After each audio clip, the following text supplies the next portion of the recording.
खुदा, ईश आदि नाम एक ही शक्ति के हैं। वो कैसा है, कहां है, कैसे मिलता है, किसने देखा है? ये प्रश्नवाचक चिन्ह पूर्ण रूप से हटाने के लिए अवश्य सुनिए जगत गुरु तत्वदर्शी संत रामपाल जी महाराज के अमृत वचन, सर्व पवित्र धर्मों के पवित्र शास्त्रों के आधार पर। वाह रे देवताओं, अब आ गया अंत इनके ज्ञान का। और ये कहते हैं हमारे परम धनी ने जो वचन बोले वो वेद और गीता से ऊपर की बातें हैं, ये कख भी नहीं इनके पास। अब और थोड़ी सी झलक दिखाते हैं श्री सावण सिंह जी को क्या ज्ञान था।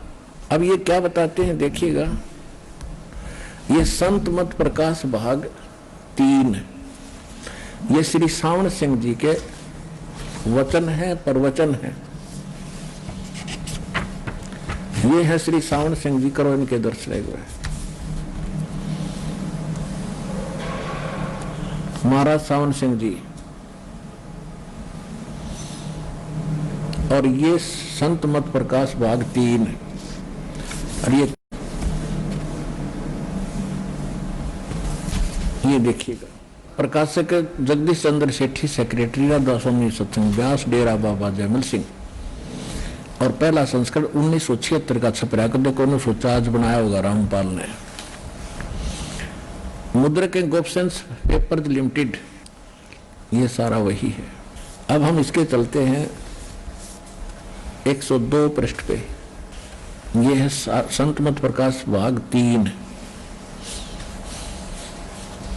अब यहां क्या बताते, अब शिवदयाल जी की वाणी को और श्री सावण सिंह जी वो कर रहे हैं, डिफाइन कर रहे हैं, अनुवाद कर रहे हैं। सतपुरुष सतनाम कहाई, ये शिवदयाल जी की वाणी है। सतपुरुष ही सतनाम कहा जाता है, और सतलोक निज आया पाई पाया आई। अब देखो, सतपुरुष सतनाम कहा जाता है, शिवदयाल जी की वाणी है। या शिवदयाल जी के अमृत वचन है कि सतनाम, सतपुरुष ही सतनाम कहाई और सतलोक निज पाया आई। आप देखो क्या क्या अनुवाद करते, सचखंड या सतनाम ये चौथा लोक है और सभी के अंदर है। अगर यह है सतगुरु से राह लेकर मेहनत करके अंदर पर्दा खोल ले तो सचखंड पहुंच सकता है, सचखंड पहुंच सकता है। अब यहां देखिए, ये वाणी क्या कह रही है, सतपुरुष ही दयाल जी। अनुवादक इसको फेरबदल कहते हैं, सचखंड या सतनाम ये चौथा लोक है। सतलोक कहो तो सतनाम कहो, फिर सतपुरुष भी आप हो गया, सतपुरुष सतनाम कहा तो सतनाम को यहाँ चौथा लोक बताया श्री सावण सिंह जी ने, यानी श्री खेमा मल बलोचिस्तानी सामस्ताना जी के गुरु जी ने। बलोचिस्तानी सामस्ताना जी कौन है, डेरा सच्चा सौदा सिरसा के संस्थापक। उसके गुरु जी का यूं ज्ञान है तो चेले में कौन सा ज्ञान होगा, कहने की घनी जरूरत नहीं। अब और दिखाते हैं। अब हम देखते हैं 106 और 7 पृष्ठ पे, यही संत मत प्रकाश भाग 3 और 106 पृष्ठ पे।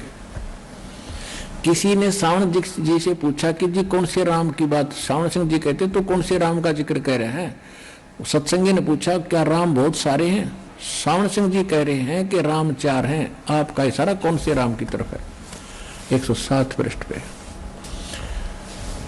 अब वही सत्संगी कहता है कि हजूर 4 राम को खोल कर बताइए। महाराज तो सावण सिंह जी लागे डिफाइन करने, एक राम दशरथ गड्डोला है, एक राम घट घट में बोला है, एक राम का सकल पसारा, एक राम त्रिभुवन से न्यारा। ये वाणी है कबीर साहब की, और खोलने चले हैं सावण सिंह जी। पहला राम राजा दशरथ के बेटे थे, त्रेता युग में, ठीक गणा नहीं पढ़ेंगे। और दूसरा राम मन, एक राम तो रामचंद्र, दूसरा राम मन ये घट घट में व्यापक है। और तीसरा राम ब्रह्म है जो सारी त्रिलोकी को पैदा करता है, पालता और नाश करता। और चौथा राम सतनाम है, ये असली राम है। वाह रे देवता,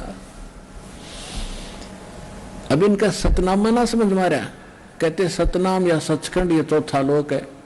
वहां चौथा लोक बताओ सतनाम को, और यहाँ कहते हैं कि यो चौथा राम है, चौथा राम हो गया इसका अंत। अब आपको दिखाते हैं सचखंड की सड़क।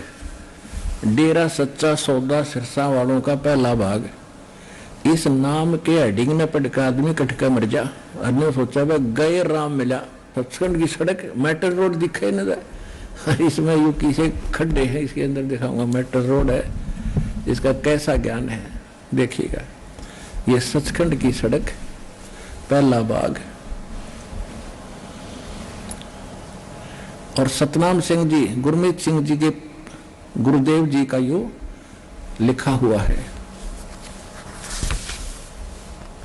सर्वाधिकार सुरक्षित है, धन धन सतगुरु तेरा ही आसरा, सचखंड की सड़क पहला भाग। दासन दास हजूर महाराज सतनाम सिंह जी, डेरा सच्चा सौदा सिरसा हरियाणा। और प्रकाशक वही इंद्रसेन प्रबंधक, डेरा सच्चा सौदा सिरसा हरियाणा भारत। मुद्रक हैं इंद्रसेन प्रबंधक, परमार्थ उपदेश प्रिंटिंग प्रेस, डेरा सच्चा सौदा। ठीक है, इसके आपको ले चलते हैं 226 पृष्ठ पे, सचखंड की सड़क। ये 226 पृष्ठ पे यहाँ ये वाणी है, अलखनामी आया रे सारा देश छोड़ के जी, छोड़ के मैं आया तेरे लिए प्यारे देश छोड़ के। अच्छा, इसका अनुवाद यहाँ श्री सतनाम सिंह जी कर रहे हैं। अलखनामी आया सारे देश को छोड़ के जी, छोड़ के त्रिलोकी, यानी कि त्रिलोकी स्थूल सूक्ष्म और कारण, जबकि त्रिलोकी है। त्रिलोकी कौन सी है वास्तव में? पृथ्वीलोक, स्वर्गलोक और पाताल लोक। और ये कहेंगे स्थूल सूक्ष्म और कारण या त्रिलोकी। कोई ज्ञान होता है, सारा हुआ बाई का ज्ञान है इसका। देख, त्रिलोकी स्थूल सूक्ष्म और कारण तक की सारी रचना काल निरंजन के ने की है। संतों का देश सचखंड या सतलोक है, और वही सतपुरुष या आदि पुरुष का स्थान है। ठीक, अब देखो ये तो कितना सुन ली इनका समझ में आएगी, भाई ये तो स्थान लग गए है। इनने यहाँ तो ठीक लिख दिया कि सचखंड सतनाम जो है न, सचखंड सतलोक को ये वो स्थान है जहाँ सतपुरुष रहता है। ये तो सुन लिया किसी तरह। आगे देखिए, चोर चढ़ावा तुमबड़ी गाड्डे पानी में, वो गाड्डे हुआ ऊपर आओ न सच्चाई छनी ना, झूठ छुपा कर झूठ इनके सामने दिखेगी। अब आगे देखो, अब ये कह रहे हैं कि संतों का देश सचखंड या सतलोक है। ठीक, और वही सतपुरुष या आदि पुरुष का स्थान है। ठीक, और अब सतलोक के बारे में कह रहे हैं। सतलोक के बारे में वह अजर अमर अविनाशी और सदा एक रस है। यो स्थान, सतलोक स्थान जो है वह है अजर अमर अविनाशी और सदा एक रस है। वहां चेतनता ही चेतनता है, प्रकाश ही प्रकाश है, यानी कोई रचना नहीं। नीचे पिंड तक की कुल रचना का आदि और अंत वही है। उसी को, इस सतलोक को सतनाम, सतशब्द और सार शब्द कहा जाता है। वाह रे देवताओं, एक कुएं का पानी समझ लियो। तो शिवदयाल जी भूत बने और इनका प्रमाण आपके सामने रख दिया कि सच्चा सौदा, डेरा सच्चा सौदा सिरसा का जो प्रवर्तक थे वह खुद कह रहे हैं कि मेरे अंदर मेरे गुरुजी सावण सिंह 12 वर्ष रहे, और ईब में आऊंगा सतनाम सिंह में, उसमें नाम दिया करूंगा। और ये खुद स्वीकार कर रहे हैं कि सतनाम सिंह फिर गुरमीत सिंह में आ गया। और फिर कहते हैं कि बाबा जो बलोचिस्तानी सामस्ताना मृत्यु के 7 वर्ष बाद और गुरमीत सिंह के रूप में जन्मा। तो ये सारा आइडिया कितना तो लगा लो इनका। अगर ये मानने के गुरमीत सिंह जी बाबा खेमामल सिंह जी हैं, तो जन्म मृत्यु के अंदर है, इनका मोक्ष कहाँ हुआ। और फिर ये भूत बन का अपने आप कह रहा है मेरे अंदर सावण 7 साल तरह होगा भूत बन का, फेरा बना होगा यूं। तो कहने का भाव ये है दास का कि जब शिवदयाल जी की ये दशा है हेड ऑफ द डिपार्टमेंट की गलत साधना करने से, तो दास का एक विनम्र संदेश है उन सभी पुण्यात्माओं को जो इन गलत नकली संतों के फंस रहे हैं, वहां से निकले, ज्ञान को समझे और आका अपना कल्याण करा लें। दास का इतनी ही प्रार्थना आपसे। और इसके बाद बताया है, परमात्मा ने कहा है कि जानबूझ साची तजे और करें झूठ तेने, ताकि संगत है प्रभु सोपन में भी ना दे। इतना कुछ देख के भी और फिर भी कोई ये नहीं मानते हैं और यहाँ नहीं आते हैं, तो फिर कहते ये बुद्धिमान नहीं है, वो तो पत्थर हो लिए। फिर उनमें विवेक नाम की चीज रही नहीं। फिर क्या बताते हैं, कबीर साहब की वाणी इन्होंने निकाल ली। कबीर साहब की वाणी करने नो दीदार महल में प्यारा है, और उसके अंदर ये 5 नाम ओरिजिनल भी है जो दास आपको देता है, प्रथम मंत्र।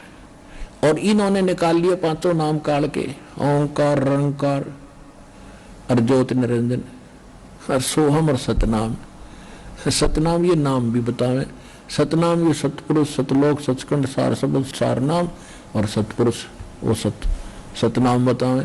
चौथा राम सतनाम बतावे, सचखंड या सतनाम ये समझना रहा सतनाम है क्या चीज है। और सतनाम है 2 अक्षर का मंत्र है।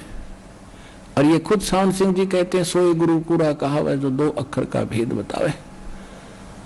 संत मत प्रकाश भाग 4 में देखिएगा,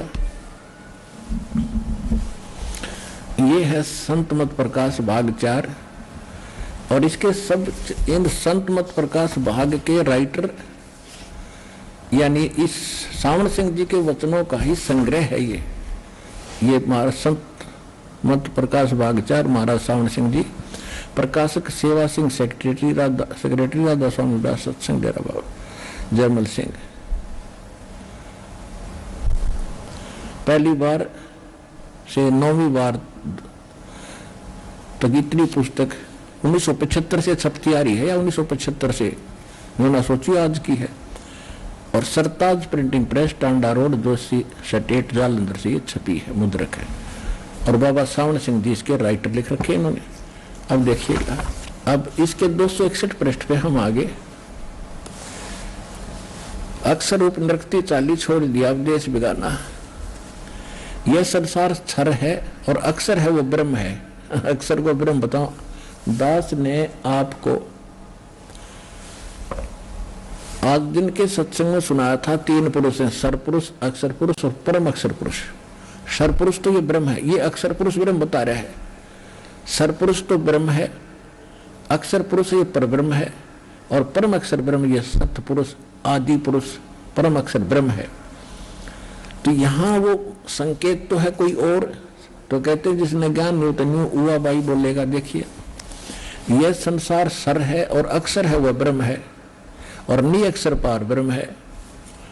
जब यह संसार बना हम इस महल दुनिया में गुजारा करते आ रहे हैं, किंतु अब गुरु की कृपा से आत्मा इस महल को छोड़कर सतलोक जा रही है। गुरु ग्रंथ साहिब में बड़े गहरे और गुप्त रहस्य वेद और गीता में नहीं है। वो तो उनसे न्यारा है, वो परमात्मा आकर बोला है या महापुरुषों को बताया उनको। तो इसका अर्थ तो ये है। और ये क्या कह रहे हैं,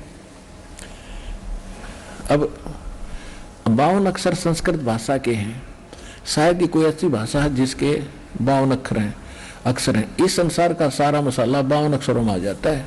पिंड अंड का हाल तो 52 अक्षरों में आ गया, और आगे 2 अक्षर और हैं जो पार ब्रह्म है, यानी आगे है, वो यहाँ नहीं है। और इसके विषय में ग्रंथ साहिब में लिखा, ये खुद कह रहे हैं। अब सावन सिंह जी कह रहे हैं कि गुरु ग्रंथ साहिब में ये एक और लिखी है वाणी, क्या, सोई गुरु पूरा कहावे, 2 अक्षर का भेद बतावे, एक छुड़ावे एक लिखावे, तो प्राणी निज घर को पावे। तो इसका मतलब 2 अक्षर का जो गुरु, वही गुरु पूरा कहावे जो 2 अक्षर का भेद बतावे। तो इसके पास तो 2 अक्षर नहीं थे, सावन सिंह के पास ना शिवदयाल जी के पास। ये तो 5 अक्षर ले रहे हैं, ओंकार, रंकार, ज्योति निरंजन, सोम और सतनाम। ये तो 5 बगाटा जोड़े 5 काल के आपका रूबरू कर दिए। अब आगे देखो, सोई गुरु पूरा कहावे, 2 अक्षर का भेद बतावे, एक छुड़ावे एक लिखावे, तो प्राणी निज घर को पावे। इन दोनों मंत्रों की अलग अलग अपनी अपनी अपनी चिट्ठी है और शक्ति है, कहां तक काम करेंगे। जेतु गुरु ग्रंथ साहिब में लिखा है कि जेतु पढ़्या पंडित बिना 2 अक्षर 2 नावा, परमत नानक एक लंघाए जे कर सत समावा। नानक साहब जी कह रहे हैं कि पंडित जी, यदि तेरे पास वो 2 अक्षर का नाम नहीं है ना, तो क्या फायदा है मेरे इस वेद और गीता को कंठस्थ याद करने का। और उसके अतिरिक्त एक नाम और है, परमत नानक एक लगाए जे कर सत समावा। इन 2 तो अलग, एक नाम और भी है, इन 2 से नारा एक नाम और है। आगे देखो, फिर कहते हैं, ये क्या कह रहे हैं, ये था गुरु ग्रंथ साहिब की वाणी नानक साहिब जी की, और अनुवाद करे हैं सावन सिंह जी। यदि तुम गुणी हो, ज्ञानी हो, तो वे अक्षर बताओ। सावण सिंह जी आप पर प्रश्न करा, आप पर उत्तर दे रहा, वे अक्षर पार ब्रह्म है। एक अक्षर ने दुनिया बनाई और एक ने सतलोक बनाया। और यही कबीर साहब कहते हैं, ये वाणी तो सही है, अनुवाद गलत कर रहे हो। कहे कबीर अक्षर दो भाख, होगा खसम तलेगा राख। अब कबीर साहब की वाणी का प्रमाण देकर कह रहे हैं कि कबीर साहब ने भी यही कहा है कि कहे कबीर अक्षर दो भाख, भाख मान इसका बोल, इसका जाप कर दो अक्षर का, और ये कहीं आगे पाओगी, पार ब्रह्म मिल लेंगे। मरे पाछे शिवदयाल जी को मिल गए, बुक्की में बैठा हो, वो बोलने लग रहा है भूत बन के। अब देखो ओए होए, कहे कबीर अक्षर दो भाग, होगा खसम तलेगा राख। इन दो अक्षरों को यदि देने वाला अधिकारी खसम सही होगा, अधिकारी होगा, तो ये काम करेंगे, ना तो कति रक्षा नहीं बने। और फिर आगे बता है, अब गुरु नानक साहब की वाणी है कि एक अक्षर हर मन वसे, नानक होत निहाले। इन दोया तिनारा एक अक्षर और है जिसको सार नाम कहते हैं, आदि नाम कहते हैं। अब फिर 262 पृष्ठ पर देखिएगा, इसके 262 पृष्ठ पे संत मत भाग 4 है। एक स्थान पर फिर गुरु साहिब कहते हैं, वेद कतेब सिमरत सब शासत, इन पढ़्या मुक्त न होई। और एक अक्षर जो गुरुमुख जाप है, इस एक अक्षर सार नाम का भी जाप करना है। इस पर प्रत्यक्ष प्रमाण है नानक साहिब जी की वाणी में। और तिसकी निर्मल सोई, उसका कल्याण होगा। 747 पृष्ठ पे।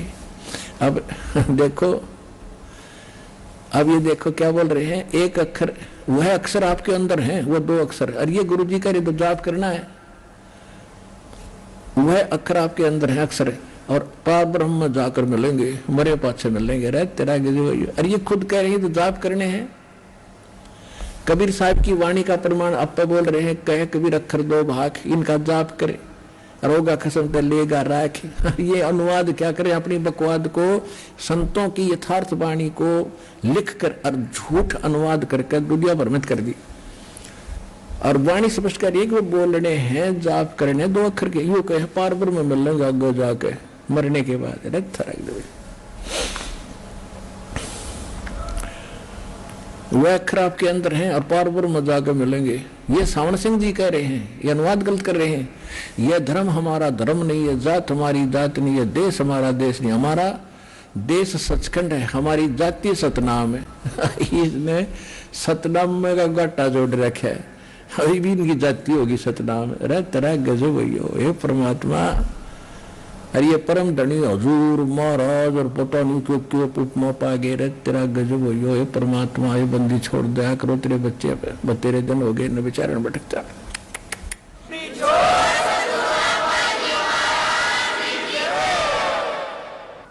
आगे देख, जाति सतनाम हमारी और धर्म हमारा सतपुरुष है। यह अपराध देश छोड़कर आत्मा उस देश को जा रही है। अब आत्मा पुराने महल को छोड़कर जा रही है जिसमें घड़े जल रही। और आगे क्या कहा है कि अब शब्द के दर्जे हैं, ओम शब्द, सोहम शब्द और सत शब्द। आत्मा दर्जे के अनुसार अपनी असली मकसद वाल भाव असली देश को जा रही है। अब इसको क्या कहते हैं, मोती मुक्ता दर्शत नाही, ये जग है सब अंदरे, दिखत के तो नैन चुमिन को फिरा मोतिया बिंदरे। सामने रखे मंत्र, हरनो कहो पार ब्रह्म पाओगे। अब गीता अध्याय नंबर 17 के श्लोक नंबर 23 में ओम तत् सत इति निर्देश ब्रह्मण तिर्विद समर्थ है। उस परमात्मा के आदि पुरुष परम अक्षर ब्रह्म के पाने के 3 मंत्र के जाप का निर्देश है, नथिंग एल्स, फाइनल है वो। और उनमें ओम और तत् मिलकर ये 2 अक्षर के बनते हैं। और ये क्या कह रहे हैं, और पढ़ रहे हैं, लिखा है, तभी तो कहते हैं दिक्कत के तैन चश्मिन का फिरा मोतिया बंदरे। अब दिखाते हैं 2 अक्षर के मंत्र का, जिनको गुरु ग्रंथ साहिब में नानक साहिब ने किन को सतनाम बताया है, वो 2 अक्षर के मंत्र कौन से हैं। 10 मिनट का सत्संग। अब देखिएगा गुरु नानक देव जी कौन से कह रहे थे 2 अक्षर, सोई गुरु पूरा कहा वह 2 अक्षर का भेद बतावे, ये इसमें पता चलेगा अपना कौन से वो 2 अक्षर। देखिए, सब तो वड्डी भाई वाले वाली जन्म साखी, ये गुरुमुखी भाषा में है। Doctor Jawahar Singh Kripal Singh and company.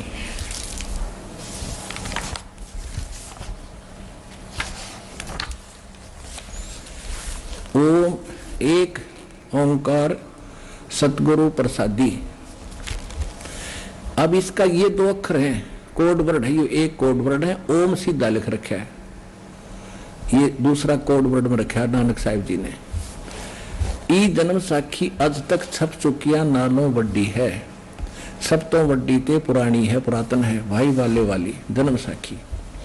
Shri Guru Nanak Dev ji दी पंजे साहिब दी साखी ते पंजे 10 पातशाह दे जन्म जीवन समेत मुकम्मल यानी संपूर्ण साखियां हन। छपया कहां से है? Doctor Jawahar Singh Kripal Singh and company, पुस्तकों वाली गली नंबर 8 बाग रामानंद अमृतसर। इतने। अब आपको ले चलते हैं इसके 547 पृष्ठ पे, 547 पृष्ठ पे समंदर की साखी 547 547 समंदर दी साखी। यहां देखिएगा, बाला संधु उवाच, बाला जी बोले, ताते हे गुरु अंगद जी को सुना रहे हैं। जद गुरु नानक देव जी अजिते कोल पासों विद्या होए ता मर्दान ने किया सच्चे पातशाह जी असा समंदर ता देखिया पर लंका ना देखी जिथे रामचंद्र जी चढ़ाई कीती है। ता गुरु नानक जी किया चलो भाई बाला ते मर्दाना तुहानू रंज नहीं करना, अखी मिटो चा अखी मीट के खोलियां तां समुद्र दे कंडे जाई खड़े हुए ते आखन लगे बाला ते मर्दाना मेरे पीछे पीछे चले आओ, मुखों वाहेगुरु कहंदे आओ ते आगे आगे गुरु जी और तुर पे जैसे धरती ऊपर तुरदे सन, उसी तरह समुद्र ऊपर तुर पे जहां चले जावन ता पीछे बाला ते मर्दाना जावन। ता मर्दान ने विचार कीती कि गुरु नानक देव जी ओम सोहम जप दे जांदे हन। ता मर्दाना भी ओम सोम लगा जपन और लग गया गोते खावन। ता गुरु नानक जी देखन ता मर्दाना गोते खांदा है। ता गुरु जी किया मर्दाना गुरु जी दी करनी वल नहीं देखना, गुरु दे वचना पर चलना चाहिए। तू मर्दाना वो आख जो असा आखिया है। ता मर्दाना फिर लगा वाहेगुरु कहन। ता फिर जल ऊपर उसी तरह तुरन लगा। ये है 2 अक्षर का भेद बतावा, 6 गुरु पूरा का। और गुरु नानक देव जी ने एक प्राण संगली नाम का एक विशेष ग्रंथ बनाया था, जिसमें इसका विशेष पूरा वर्णन था। तो इसी के कारण गुरु ग्रंथ साहिब को जब जिल्द बनाने लगे, सब महापुरुषों की वाणी इकट्ठी करके रखने लगे, गुरु ग्रंथ साहिब का रूप दिया, तो उस समय 5वें गुरु साहिब जी ने श्री अर्जुन देव जी ने वो प्राण संगली पढ़ी। तो उसमें ये 2 अक्षर के नाम की विशेष व्याख्या थी, तो उसको इस गुरु ग्रंथ साहिब से बाहर ही रख दिया, इसमें आने ही नहीं दिया उस विचार को। क्यों? इस दृष्टिकोण से कि इसमें तो विशेष मंत्र घना लिखा है प्रमाण के साथ 2 अक्षर वाला। और ये थी गुरु ग्रंथ साहिब में हमने उसकी रख दिया तो सिख बच्चे पढ़ेंगे और गुरु नानक देव जी की उस आज्ञा की अवहेलना हो जाएगी, जिस अवहेलना करने से मर्दाना की मौत होती कि ये नाम नहीं जपना। जिस दृष्टिकोण से गुरु ग्रंथ साहिब में वो 2 अक्षर के मंत्र नहीं रखे, अलग अलग स्थानों पर तो हैं, भिन्न भिन्न करके वो समझ में नहीं आ सकते। तो इसी कारण से अब दया हुई बात कि गुरु ग्रंथ साहिब में ये ना रखे गए तो अच्छा हुआ, ना तो नकलियां के हाथ में होती है। अब ये प्रमाण हो गया कि गुरु नानक जी कौन सा नाम जाप करा करते, और ये गुरु ग्रंथ साहिब का प्रमाण देकर कह रहे हैं गुरु ग्रंथ साहिब में लिखा 200 गुरु पूरा कहा हुआ, 2 अक्षर का भेद बता। तो ये बता दिया आपके सामने, ये दास है पूरा गुरु, और कल्याण कराओ।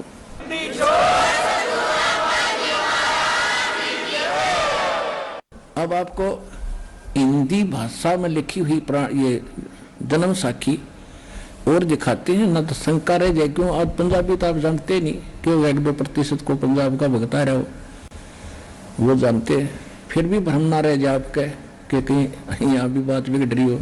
फिर दिखाता हूँ आपको, ये देखिएगा। ये हिंदी वाली है, भाई बाले वाली, गुरु नानक देव जी दी जन्म साखी, चतर सिंह जीवन सिंह अमृतसर।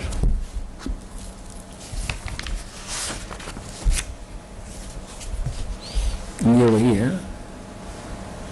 पंजे साहिब 10 पातशाह के जीवन संपूर्ण साखियां सही दर्ज हैं।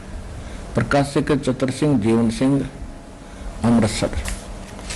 और ये देख लिया यहाँ पर, यहाँ से देख लीजिए 13वां संस्करण 2006 से 12वां संस्करण 2006 में छपा हिंदी में। ये भाई चतर सिंह जीवन सिंह, बाजार माई सेवा अमृतसर, ये इनके फोन और फैक्स नंबर है। और ये खुद कह रहे हैं सोए गुरु पूरा कहावत 2 अक्षर का भेद बतावे। और इससे अलग एक नाम और है। ये 5 नाम प्रधानों के अलग 5 नाम भी हैं। ये सतनाम के 2 अक्षर भी हैं और तीसरा सार नाम भी है। This is the complete course of complete solution of the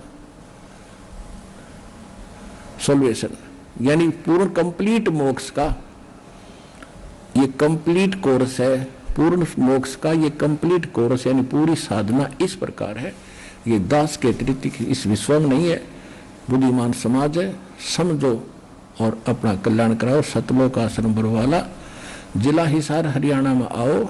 दास आपकी इंतजार कर रहा है, कब आंखें खुलेंगी आपकी।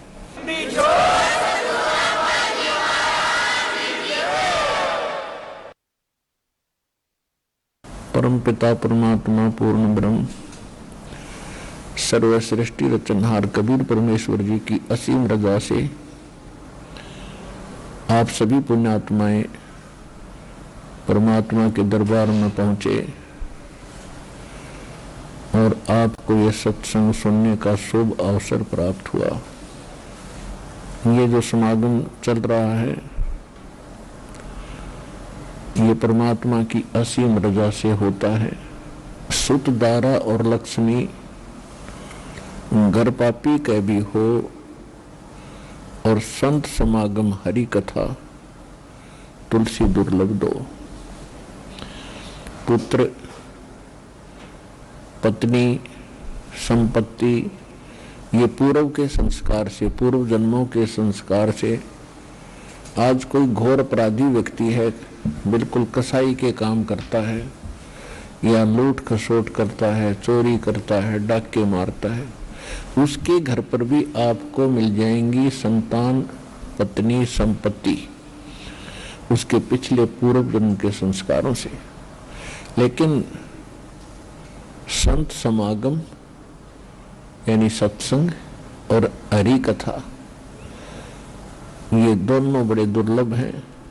परमेश्वर अपनी वाणी में कहते हैं मात पिता मिल जाएंगे 1,84 माँ, ये सतगुरु सेवा और बंदगी भाई फिर मिलन की ना। माता पिता आपको प्रत्येक जन्म में मिल जाते हैं। पशु की योनि में पशु के जीवन को आप प्राप्त करते हो, वहां माता पिता, पक्षियों के शरीर में जाते हो, वहां माता पिता मिल जाते हैं। कुत्ते बनते हो वहां माता पिता, गधे बनते हैं हम वहां माता पिता, मनुष्य बनते हैं फिर माता पिता।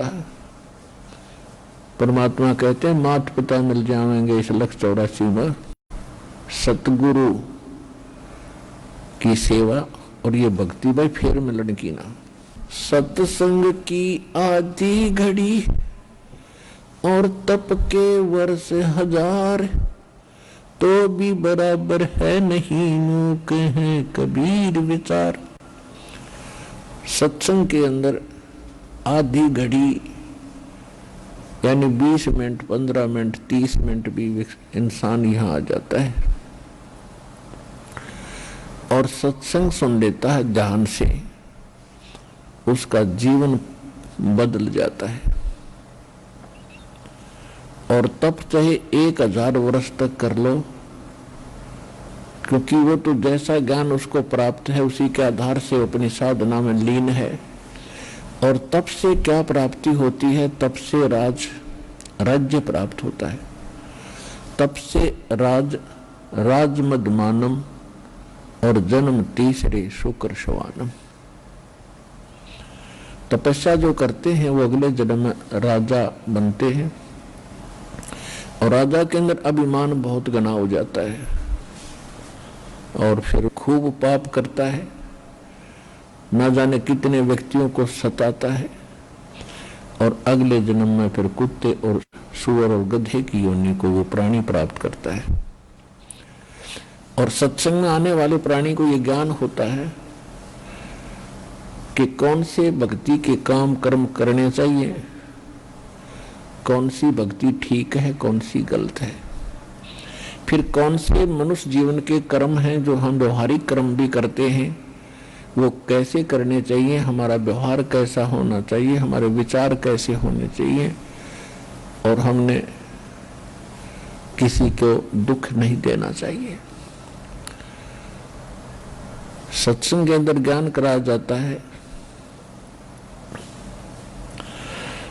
कि जैसे कर्म आप करोगे वैसा आपको भोगना भी पड़ेगा। तो सत्संग में ये ज्ञान होता है तो ज्ञान से फिर डर बनता है। जब तक हमें ज्ञान नहीं है तो हमें डर नहीं बनता, और डर नहीं बनता तो हम उस वस्तु को जिस जो भयंकर है उससे हम दूर नहीं रह पाते, और उसको ग्रहण करके हम मृत्यु को प्राप्त कर जाते, हानि उठाते।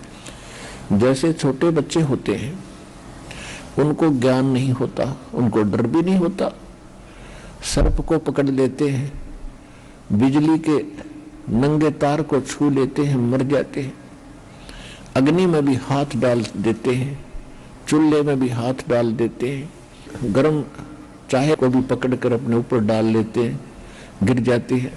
तो उनको फिर कितनी हानि होती है।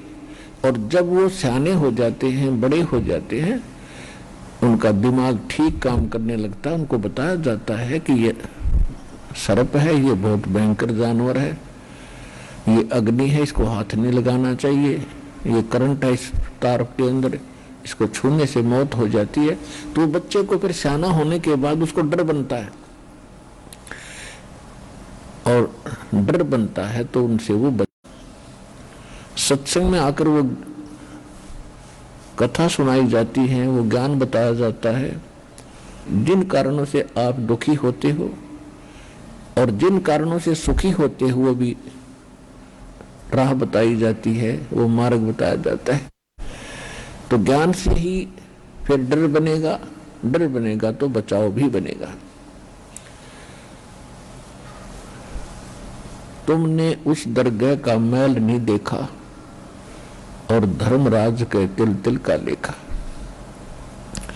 सूक्ष्म वेद में बता रहे हैं कि आपने वो स्थान देखा नहीं इस जन्म में, और पहले देखा था वो आपका याद नहीं भूल पड़गी। तो सत्संग में वो बात याद दिलाई जाती है कि ऐसे कर्म करने वाले के साथ ऐसा जुल्म होता है, बदला कहीं न जात है तीन लोग के मां। और सतगुरु मिले कबीर से फिर वाको संशय नहीं। जब तक हम परमात्मा कबीर जी की भक्ति नहीं करते तो हम अपना कर्म ही भोग रहे होते हैं, और हमारे पुण्य और पाप दोनों अलग अलग डिपॉजिट होते रहते हैं, जमा होते रहते हैं, और उन सभी का हमको भोग भोगना ही पड़ता है। पुण्य करे हैं वो भी मिलेंगे, पाप हो रहे हैं वो भी आपको भोगने ही पड़ेंगे, उसमें कोई परिवर्तन नहीं होगा, आपको भोग कर ही पूरे करने पड़ेंगे। ये विधान है इस ब्रह्म भगवान का, इस काल भगवान का, 21 ब्रह्मांड के स्वामी का। और ये एक कैद है, एक जेल है अकाल की, और ये इतनी खुली जेल बना दी कि इसमें तुम अपना कितनी मजदूरी करो, मजदूरी करोगे तो मिलेगा, ना तो कतई नहीं मिले। और इस कैद में हम क्यों कैदी बन गए? क्योंकि हमने गलती कर रखी है। हमने सतलोक के अंदर एक ऐसी गलती की थी जिसका खामियाना आज तक हम भोग रहे हैं। हम सतलोक में रहा करते थे, आप सभी वहां बड़े ठाठ से रहा करते थे, कोई कष्ट नहीं था, किसी चीज का अभाव नहीं था। और जब व्यक्ति किसी चीज का जिसको अभाव नहीं है, और जो भी यहाँ भी आप देख रहे हो जैसा जो सुख है वो सुख उसको प्राप्त है, तो फिर वो प्रवाह नहीं करता और मस्ती करता है। तो यही मस्ती हमने सतलोक में करी थी, वहां सब कुछ उपलब्ध था, कोई दुख देखा नहीं था। तो हमने सोचा कि इससे भी अच्छा कोई और स्थान होगा जहां ये ज्योत निरंजन काल जा रहा है, हम इसका साथ आ गए, इसके जहाज में बैठ गए और यहां पटक दिए इसने ठाके। जो हम अपने पिता के वहां से धन लाए थे भक्ति का, वो इसने खर्च करवा दिया, होटल बना के, रेस्टोरेंट बना के, स्वर्ग बना के, महास्वर्ग बना के। पुण्यात्मा एक भयंकर जाल पूर रखा है इस काल भगवान ने। आपकी बुद्धि तो काम करेगी कहां, ब्रह्मा विष्णु महेश के आज तक समझ में नहीं आ रही हमारा बाप कौन है, हम यहाँ कर क्यों रहे हैं, हम क्यों दुखी हो रहे हैं, क्यों हम मार रहे हैं, क्यों पाल रहे हैं और क्यों इनको पैदा कर रहे हैं। ये भी आज तक इसी संशय में जी रहे हैं। सतगुरु आए दया करी, ऐसे दीन दयाले, बंदी छोड़ वृत्तास का जठरगनी प्रतिपाल। परमात्मा आए, खुद परमात्मा आए सतगुरु रूप बना के एक तत्वदर्शी संत की भूमिका करने कबीर भगवान आए और उन्होंने आके ये निर्णायक ज्ञान 600 वर्ष पहले कलयुग में बताया था। लेकिन हमारे धर्मगुरुओं ने हमारे को इतना भ्रमित कर दिया कि कबीर एक जुलाहा धाड़क है, शूद्र जाति से संबंध रखता है, इसको वेद गीता पढ़ने को मिले नहीं, क्योंकि उस समय सदग्रंथों को जानना पढ़ना केवल ब्राह्मणों का ही काम था और ब्राह्मण वर्ग ही संस्कृत पढ़ने के अधिकारी थे और कोई पढ़ नहीं सकता था। यानी उनको ये सेवा दे दी थी कि आप ये भगवान के ग्रंथ पढ़ो और फिर हम न समझाओ सत्संग कर करके सिंपल वे में। और उनको ये भी बता दिया था कि तुमने कोई काम नहीं, हम तुम्हें पूजा भी देंगे, तुम्हें दक्षिणा देंगे, आप अपने बच्चे भी पालो और ग्रंथों को जानो अच्छी तरह। उनको समझ में कहाँ आना था, फिर भी ये मान लिया हमारे समाज ने कि ये संस्कृत के ज्ञाता, ये विद्वान पुरुष हैं, ये सब सदग्रंथों को अच्छी तरह पढ़ते हैं, इन्होंने समझ ठीक लिया होगा। और परमेश्वर सिंपल वे में साधारण भाषा में बोला करते थे और वो सच्चाई बताया करते थे कि आप सभी भक्ति से वंचित हैं, आपके धर्म गुरुओं को भी ज्ञान नहीं है भक्ति का, ये भी विचलित हैं, ये अपने सदग्रंथों से भी परिचित नहीं है। तो इस बात का दुख उन ब्राह्मणों ने, पंडितों ने, आचार्य शंकराचार्यों मंडलेश्वरों को हुआ और उनका दाव लग गया कि ये दुल्हा झूठ बोलता है, ये क्या जाने सदग्रंथों के बारे में। तो ये बात हमारे भी पक्की जच गई कि कबीर तो एक शूद्र है, परमात्मा तो शूद्र है और संस्कृत पढ़ने का अधिकार भी नहीं इनको, और ये कैसे जान सकता है ऐसे गूढ़ रहस्यों को वेदों और गीता के। तो उस समय तो हमारे ये भ्रम पैदा हो जाना स्वाभाविक था और दोष भी नहीं था। अब परमात्मा ने आपको पहले शिक्षित किया, इस शिक्षा की आग में आपको झोंकना पड़ा परमात्मा ने, नहीं तो 3 युग बीत गए थे, आपको इस या आग लगन नहीं दी थी दाता रे। अब इस आग में झोंकना जरूरी था कि एक बार ये किसी प्रकार मुझे पहचान लें। और जो आज आग लग रही है, आप देख रहे हो, सन 1970-75 के बाद हमने वो जमाना भी देखा और ये अब भी देख रहे हैं। सन 1975 के बाद ये आग लगी है माया की दौड़ की और शिक्षा और ये पोस्ट नौकरियों की, और इसमें हम कहाँ पहुंच गए। इंसानियत खत्म हुई, केवल माया दिखाई देती है, न इज्जत रही, न बड़े छोटे का व्यवहार रहा। आप किसी ऑफिस में जाते हो, आपके साथ कैसा व्यवहार करते हैं, आपके बच्चे होते हैं लेकिन वो उस आग में जल रहे हैं, उस माया की आग में। आइए अब हम उन श्रद्धालुओं के अनुभव जानते हैं जो जगत गुरु तत्वदर्शी संत रामपाल जी महाराज जी से दीक्षा प्राप्त कर चुके हैं तथा उनके द्वारा बताए गए भक्ति मार्ग पर चल रहे हैं। बहन जी नमस्कार। नमस्कार सर। क्या नाम है आपका? रानी सुनीता। सुनीता जी कहाँ से आई आप? मैं राजपुरा डिस्ट्रिक्ट पटियाला से फ्रॉम पंजाब से हूँ। आप संत रामपाल जी महाराज जी से कब जुड़े? मैं 14 मई 2017 से गुरु जी से जुड़ी हूँ, संत रामपाल जी से। बहन जी संत रामपाल जी महाराज जी से नाम दीक्षा लेने से पहले आप क्या भक्ति साधना करते थे? सर देखिए, मैं 8-9 साल की उम्र में ही परमात्मा की खोज में लगी हुई थी। मैं खुद व्रत उपवास करती थी, मंदिरों की सेवा करती थी। यहाँ तक कि मैंने जब जॉब भी की है तो भी वहाँ जॉब करने की बजाय मैं मंदिरों में जाकर ही पूजा अर्चना स्टार्ट कर देती थी। मुझे खोज थी कि ये क्यों होता है। मैं पंडितों से भी यही प्रश्न पूछती थी कि अगर मतलब कि मैंने जैसे कि व्रत रखे हैं, कुछ भी किया तो मुझे वो एक दिन का ही वर्क दंड दे दे, तो वो कहते थे कि बहन जी आपके पाप ज्यादा हैं, इसकी वजह से आपको ये कर्म दंड लग जाते हैं। तो बहन जी हम आपसे जानना चाहते हैं कि आपको जो परमात्मा की खोज थी, जो परमात्मा पाने की चाह थी, वो आपकी कैसे पूरी हुई? सर पूरी ऐसे हुई, मेरी शादी हुई। शादी होने के बाद जो मेरे सास ससुर थे उन्होंने घर ट्रांसफ़र करके कहीं और घर लिया। वहाँ पर भी मेरा यही नियम रहा कि मैं घर घर जाके श्रीमद् भागवत का पाठ और शिव पुराण पढ़ा करती थी, कार्तिक महात्म्य पढ़ा करती थी। मैं घर घर जाके पूजा संध्या आरती ये सब कुछ क्रिया करती थी। लेकिन वहाँ पर एक भगत जी मुझे मिले जिनका नाम सुनीता है, वो यहाँ के कोऑर्डिनेटर हैं। तो उन्होंने मुझे 1-2 प्रश्न पुट किए तो मुझे उनकी बातें भी अच्छी लगी। तो उन्होंने कहा कि ये जो जिनकी आप ये श्राद्ध वगैरह निकालते हो ये तो जन्म मृत्यु में आ जाते हैं, इनका खुद का समापन नहीं होता और आप यहाँ के श्राद्ध निकालते हैं। बहन जी हम आपसे जानना चाहते हैं आपकी जो परमात्मा पाने की चाह थी, परमात्मा की जो आपकी खोज थी, वो आपकी कैसे पूरी हुई?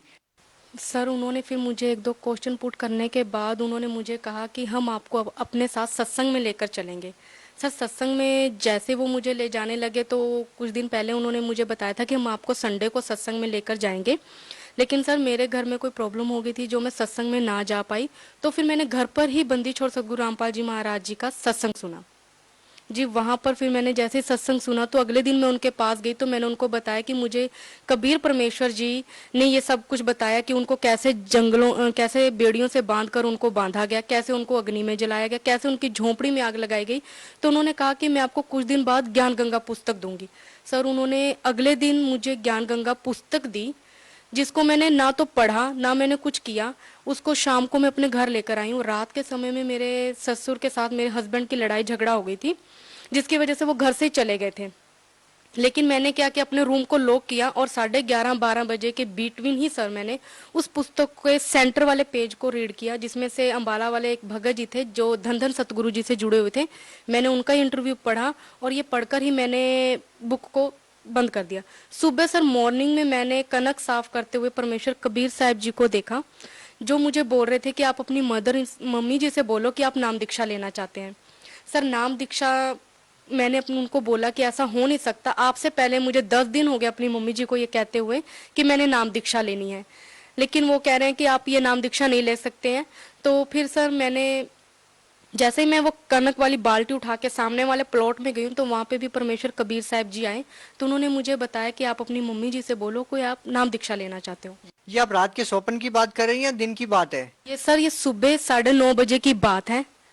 तो सर मैंने उनको कबीर साहब जी को ही डांटते हुए ये कहा कि आप मेरे साथ चलो, मैं आपको पूछवा देती हूँ कि मेरी मम्मी मुझे नाम दीक्षा नहीं लेने देंगी। कबीर साहब जी ने आपको साक्षात दर्शन दिए? जी बिल्कुल सर, उन्होंने मुझे साक्षात दर्शन दिए। यहाँ तक कि सर वो मेरे पीछे थे और मैं उनके आगे थी। और ये सब बातें करते करते मैं अपनी मम्मी जी के पास पहुंची और उनसे मैंने धीरज बंधाते हुए कहा कि मम्मी जी मुझे 10 दिन हो गए आपसे यही बात कहते हुए कि मुझे नाम दीक्षा लेनी है। तो उन्होंने तुरंत हामी भर दी सर। और सर मैंने फिर 14 मई 2017 को गुरु जी से संत रामपाल जी महाराज जी से नाम दीक्षा ली। बहन जी संत रामपाल जी महाराज जी से नाम दीक्षा लेने से पहले आपने क्या साधनाएं की? सर मैंने 10-12 साल की उम्र में ही मैंने व्रत रखने शुरू कर दिए थे। मैं विष्णु जी को सबसे ज़्यादा अपना इष्ट मानती थी। जैसे कि मैं खुद भागवत पढ़ती थी, शिव पुराण पढ़ती थी, तो मेरा ज़्यादा अटैचमेंट कृष्ण जी से था। तो मैं उन्हीं की उपासना करती थी। और फिर मैं मंदिरों में जाकर भी संध्या आरती करना, पूजा पाठ, ये सब कुछ क्रियाएं करना। जैसे कि कोई व्यक्ति बीमार है उसको मैंने भागवत का पाठ सुनाना, गऊ बीमार है उसको भी भागवत का पाठ सुनाकर उनको उनकी मुक्ति करवा देना। और फिर मैं गुरुद्वारे में भी जाकर प्रसाद बनाती थी, वहां पर भी मैं लोगों की सेवा किया करती थी, झूठे बर्तन मान देना। फिर मैंने 2:30-3 बजे तक मतलब कि मैंने तुलसी विवाह भी करना। और फिर सर मैंने एक लड्डू गोपाल रखे हुए थे, मैं उनको 2:30-3 बजे उठ के भोजन कराना, उनको तीनों समय का भोजन कराना, स्नान कराना, ये सब क्रियाएं मैं करती थी। फिर मैंने हमारे यहाँ पे एक नलास जिसको बोला जाता है, नलास में जा शिव कैलाश में हमारा ये सिस्टम था। हम नलास में जाके मैं नंगे पाँव अपने घर से नंगे पांव तक का मैं सफर तय करती थी। कोई भी मंदिरों, यहाँ तक कि मैंने कोई भी ऐसा संत नहीं है जिसकी मैंने साधना मतलब कि जिनके मैंने सत्संग ना सुने हो सर। जैसे कि मृदुल गोस्वामी जी, यहाँ देवकी नंदन ठाकुर जी महाराज जी झंडा ग्राउंड में आए थे, तो मैंने उनसे भी ये प्रश्न किया था कि मैंने गले में कंठी माला धारण की हुई है पर फिर भी मैं प्याज लहसुन वगैरह खाती हूँ। तो उन्होंने कहा था पिज्जा खाने वालों तुम्हारा तो पिज्जा भी यहाँ कृष्ण जी स्वीकार करेंगे। तो मेरी कॉमन सेंस यही थी कि श्रीमद् भागवत में लिखा हुआ है कि जिनके गुरु नहीं होते उनके तो देवी देवता भी हाथों से ग्रहण नहीं करते। तो मेरे माइंड में यही रहता था कि मैं अपना एक गुरु भी बनाऊं, इसलिए मैं सत्संग सभी के सुनती थी। ये शब्दों में ये कुछ भी ऐसा नहीं लगा, क्योंकि सभी विष्णु को बड़ा बना देते थे, कोई शिव को बड़ा बना देते थे, यहाँ तक कि दुर्गा की भी मैंने देखा। तो फिर मैं ये कहती थी वो मुझे एक दिन का ही फल दे दे। उनके पुत्र की जब गर्दन काटी गई, दुर्गा जी के पुत्र गणपति जी की, तो उन्होंने चंडी रूप धारण कर लिया, लेकिन हमारे दुखों के लिए वो ऐसा क्यों नहीं करते। तो मेरा यही प्रश्न होता रहता था सभी से। तो वो कहते थे बेटा आपके पाप ज्यादा हैं जिसकी वजह से आपको ये चीजें फेस करनी पड़ती हैं। सर मेरे को कहीं पर भी सेटिस्फेक्शन नहीं हुआ कि किसी का भी ज्ञान अच्छा हो जो मेरे क्यों शब्द को खत्म कर दे। सर बहन जी, जैसा कि आपने बताया कि आपने इतनी सारी साधनाएं की, उसके बावजूद भी आपको जो परमात्मा पाने की चाह थी वो समाप्त नहीं हो रही थी। तो बहन जी, हम आपसे जानना चाहते हैं कि वो आपकी जो चाह थी वो कैसे समाप्त हुई, और संत रामपाल जी महाराज जी से नाम दीक्षा लेने के बाद आपको क्या लाभ मिले? बहुत अच्छा क्वेश्चन किया कि मेरी चाह कैसे खत्म हुई। मेरी ये चाह इसी संत रामपाल जी महाराज जी की शरण आने से ही समाप्त हो गई, क्योंकि मैं भागवत उठाती थी तो ये विष्णु जी को ही बड़ा बना देते थे, यानी कि कृष्ण जी को ही बड़ा बना देते थे। मैं शिव पुराण पढ़ती थी तो शिव जी कह देते मैं ही करता हूँ, मैं ही धरता हूँ, मैंने ये किया, मैंने वो किया। मेरा क्वेश्चन ही नहीं क्यों खत्म होता था। लेकिन यहाँ बंदी छोड़ सतगुरु रामपाल जी महाराज जी की शरण आने से मुझे पता चला कि ब्रह्मा विष्णु महेश ये सभी नाशवान है, इनका भी आविर्भाव और तिरोभाव होता है, अर्थात ये भी नाशवान है। जैसे मैंने श्रीमद् भागवत में पढ़ा हुआ है कि अर्जुन यदि तू मेरे पास रहेगा तो तुझे युद्ध करना पड़ेगा, लेकिन अगर तू पूर्ण परमात्मा के शरण में जाएगा तो तुझे तेरा आविर्भाव और तिरोभाव खत्म हो जाएगा। यानी कि मेरा खुद का क्यों शब्द जो था वो यहीं आके खत्म हो गया कि अर्थात अब मुझे बंदी छोड़ सतगुरु रामपाल जी महाराज जी मिल गए हैं, मेरा क्यों शब्द खत्म हो गया जी। और लाभ मुझे ये हुए कि मुझे माइग्रेन थी, मुझे माइग्रेन से मुक्ति मिली। मैं थोड़ा सा भी सफर करती थी मुझे वॉमिटिंग होती थी, मुझे वॉमिटिंग से मुक्ति मिली। और क्या लाभ हुए आपको? सर मुझे मेरी मम्मा जी की डेथ होने के बाद मैंने अपनी मम्मी के भोग का खा लिया था। भोग के खाने के बाद सर मैंने जैसे शुद्धिकरण कराया, शुद्धिकरण कराने के बाद सर मुझे चिकन पॉक्स निकल गया था। आप सभी मुझे देख रहे हैं कि मेरी स्किन पे हल्के हल्के डॉट्स हैं। सर जैसे मुझे चिकन पॉक्स निकला, इनके निकलने के बाद सर मुझे 2 दिन हो गए थे, ना मैं कुछ खा रही थी ना मैं कुछ पी रही थी। लेकिन मेरे घर के मुझे बहुत प्रेशर डाल रहे थे कि तुम्हें हमने झाड़ा ही डलवाना है। सर मैंने उनसे 1 ही घंटा मांगा तो उन्होंने मुझे ये कहा कि तू 2 दिन से कुछ नहीं कर पाई, अब 1 घंटे में क्या करेगी। सर जैसे मैंने प्रथम मंत्र मुझे मिला हुआ था, मैंने प्रथम मंत्र का नाम जाप किया। प्रथम मंत्र का नाम जाप करते ही सर मैंने देखा कि बंदी छोड़ सतगुरु रामपाल जी महाराज जी एक बहुत बड़ी किताब लेकर मेरे पास खड़े हैं सफेद कपड़ों में, और उन्होंने मुझे पूछा है कि ये क्या है। तो मैं उनको कुछ बोल नहीं पा रही थी क्योंकि मेरे फेस पे इतना ज्यादा चिकन पॉक्स हो गया था कि मेरी आंखें भी बंद हो चुकी थी। तो मैं उनको इशारे में बोल रही थी कि आप मेरी तरफ देखो। तो उन्होंने मुझे 2 बार ब्लेस किया। ब्लेस करने के बाद सर मैंने अपनी, ऑलरेडी मेरी आंखें तो बंद ही थी, तो मैंने देखा कि मेरे पैरों के पास काल रूप में एक भैंसा बैठा है जिसने मुझे बोला कि तुम्हारा समय खत्म हो गया। सर मैंने ऐसे ही हाथ ऊपर रखा और मैंने बंदी छोड़ सतगुरु रामपाल जी महाराज का ही नाम लिया। तभी बंदी छोड़ सतगुरु रामपाल जी महाराज जी आए और वो मुझे घर से बाहर लेकर खड़े हो गए। जैसे मैंने अपनी आंखें खोली देखा तो मेरा सारा चिकन पॉक्स दब चुका था। और मैं आपको ये बता दूं, अगले दिन मॉर्निंग में सर मैंने नित्य नियम का पाठ जो हमारे मालिक हमें बताते हैं मैंने वो किया।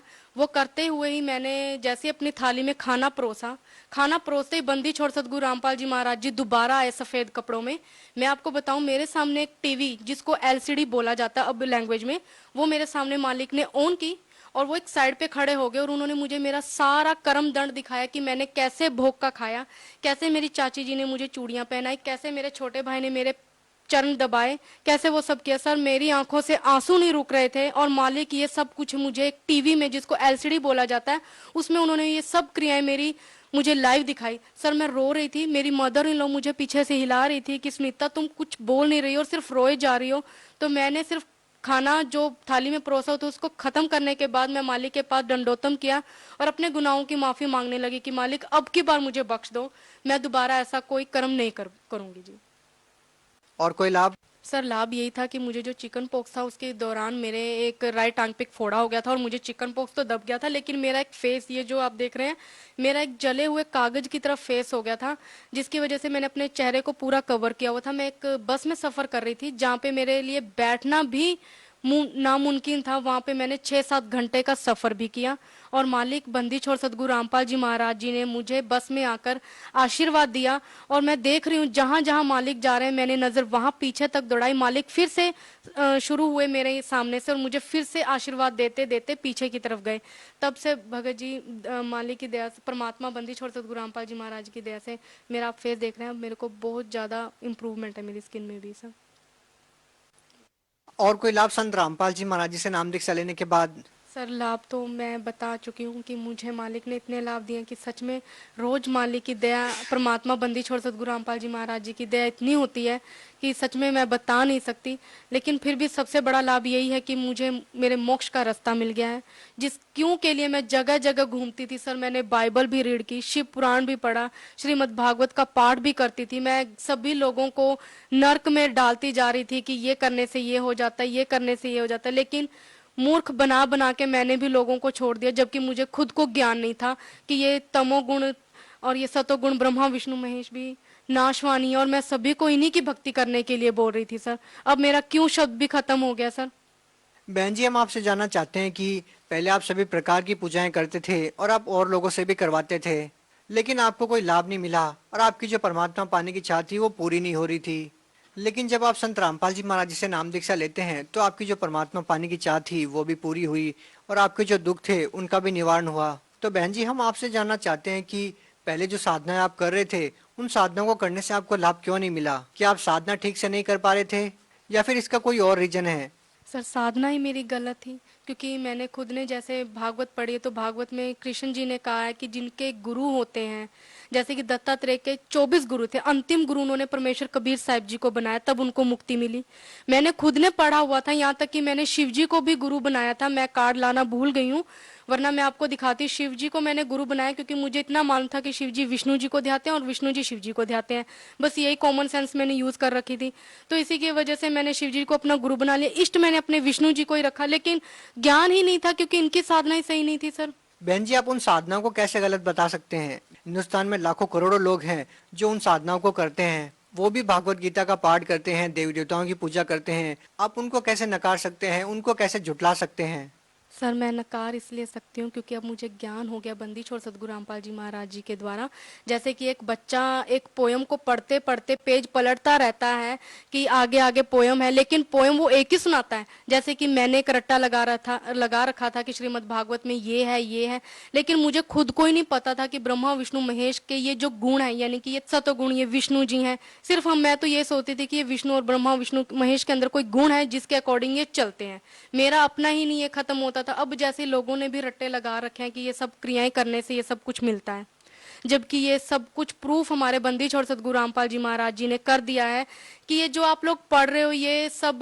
बहन जी संत रामपाल जी महाराज व अन्य संतों में आप क्या भिन्नता पाते हैं? आपने सभी संतों महंतों के सत्संग सुने, आपने संत रामपाल जी महाराज का भी सत्संग सुना है, तो आपको अन्य संतों व संत रामपाल जी महाराज में क्या भिन्नता नजर आई? सर कभी मुझे किसी संत ने ये नहीं बताया कि ब्रह्मा विष्णु महेश नाशवान है, क्योंकि मैंने खुद ने जैसे मृदुल गोस्वामी जी का, देवकी नंदन ठाकुर जी महाराज जी का, जो आज मुझे सभी देख रहे होंगे, मैं बता दूं, मैंने देवकी नंदन ठाकुर जी का महाराज जी का सत्संग यहाँ झंडा ग्राउंड में सुना था। तो मैंने उनसे भी क्वेश्चन पुट किया था कि मैंने गले में तुलसी माला ग्रहण की हुई है, बट फिर भी मैं प्याज लहसुन खाती रहती हूँ। तो उन्होंने कहा था कि पिज्जा खाने वालों तुम्हारा पिज्जा भी कबूल होगा। तो मुझे ये हुआ कि परमात्मा वैसे भी हमारा मन देखते हैं, ये सब चीजें क्रियाएं नहीं देखते हैं। तो सर मैंने अब ये संतों में भी ये देखा है कि वो ब्रह्मा विष्णु महेश को यजुर्वेद बताते हैं, लेकिन बंदी छोड़ सदगुरु रामपाल जी महाराज जी ने बताया है कि श्रीमद् भागवत में लिखा हुआ है कि तीसरे स्कंद का 123 पेज पर विष्णु जी उनकी स्तुति करते हुए दुर्गा जी की बोलते हैं कि हमें उत्पन्न करने वाली त्रिदेव जननी आप ही हो। तो शिवजी जी भी यही कहते हैं कि अगर आप ही ब्रह्मा विष्णु महेश जी की उत्पत्ति करने वाली हो, तो क्या मैं तमोगुणी लीला करने वाला संतान विष्णु शिव जी आपके संतान नहीं हुए, अर्थात मुझको भी उत्पन्न करने वाली तुम ही हो शिव। इससे सिद्ध होता है सर कि ये नाशवान है, और ये साधु संत जो दूसरे हैं, नकली हैं, वो हमें इन्हीं की साधना करने को बता रहे हैं। लेकिन बंदी छोड़ सदगुरु रामपाल जी महाराज जी ने ये डिफाइन कर दिया है कि ये नाशवान है, सही ये है और गलत ये है, मतलब कि हमें जमीन आसमान का फर्क बता दिया सर। बहन जी, एक और प्रश्न आपसे पूछना चाहेंगे। संत रामपाल जी महाराज जी के बारे में ये कहा जाता है कि वो देव देवताओं की भक्ति छुड़वाते हैं, आप क्या कहना चाहेंगे? क्या संत रामपाल जी महाराज जी देव देवताओं की भक्ति छुड़वाते हैं? जी, हमारे बंदी छोड़ सदगुरु रामपाल जी महाराज जी किसी की साधना नहीं छुड़वाते हैं, इन देवी देवताओं को नहीं छुड़वाते हैं, बल्कि शास्त्र अनुकूल साधना देकर ही हमें मोक्ष का मार्ग बताते हैं सर।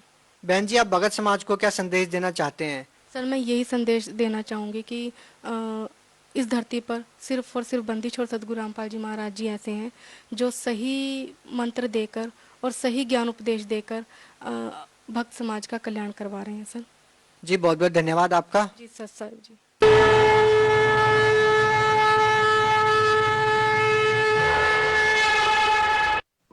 आप सुन रहे थे जगत गुरु तत्वदर्शी संत रामपाल जी महाराज के मंगल प्रवचन। अधिक जानकारी के लिए संपर्क करें 8222 880 541 8222 8